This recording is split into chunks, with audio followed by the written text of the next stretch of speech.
প্রিয় মৎস্য খামারি ভাই বন্ধুগণ, আসসালামু আলাইকুম। তো আশা করি সকলে ভালো এবং কি সুস্থ আছেন।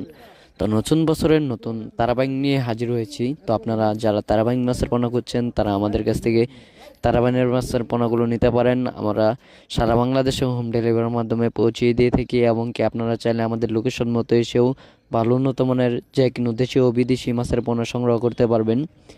তো আপনারা এই মাছগুলো পুকুরেতে কিভাবে চাষ করবেন, এবং কি অনেক চাষি ভাইরা এই মাছ চাষ করে পুকুরেতে মাছগুলো খুঁজে পান না। আপনারা সঠিকভাবে পুকুর প্রস্তুতি করে নেবেন।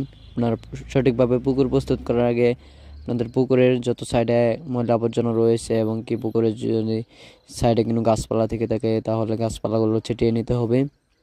এবং কি পুকুরে বেশিরভাগ কাদামাটি হয়ে গেলে কিছু কাদামাটি কমিয়ে নিতে হবে। তারপর পুকুরে চুন এবং কি সার প্রয়োগ করে আপনারা এই মাছগুলোকে পুকুরেতে চাষ করতে পারবেন। তো আপনারা এর সাথে আপনারা মিশ্রভাবে বিভিন্ন বাংলা মাছ চাষ করতে পারেন, যেমন রুই, কাতল, সরপুঁটি, ব্রিগেড, সিলভার ক্রাব, গ্রাস কাপ। আপনারা যে কোনো বাংলা মাছের পোনাগুলো আপনারা এই মাছের সাথে চাষ করতে পারবেন মিশ্রভাবে। তো দেখা গেল এককভাবে এমনকি মিশ্রভাবে চাষ করলে মিশ্রভাবে চাষের ভালো একটা ফলাফল পাওয়া যায়। যেমন এই তারাবাইন মাছগুলো বড় হইতে হইতে এই তারাবাইন মাছগুলোর কিন্তু কোনো খাবার প্রয়োজন পড়ে না। দেখা গেল আপনারা যদি বাংলা মাছের খাবারটা সঠিক মতো দেন তাহলে বাংলা মাছের খাবার থেকে এই তারাবাইন মাছগুলো খেয়ে থাকে।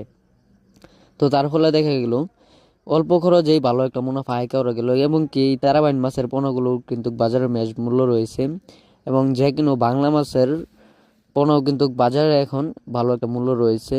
কারণ এখন সিজন প্রায় শেষ দিকে, তাই ভালো একটা মুনাফা আয় করা যায় যে কোনো মাছ চাষ করে। আপনারা এখন প্রথম থেকে যে মাছ চাষ করবেন সেই মাছ চাষ করে ভালো একটা মুনাফা আয় করতে পারবেন।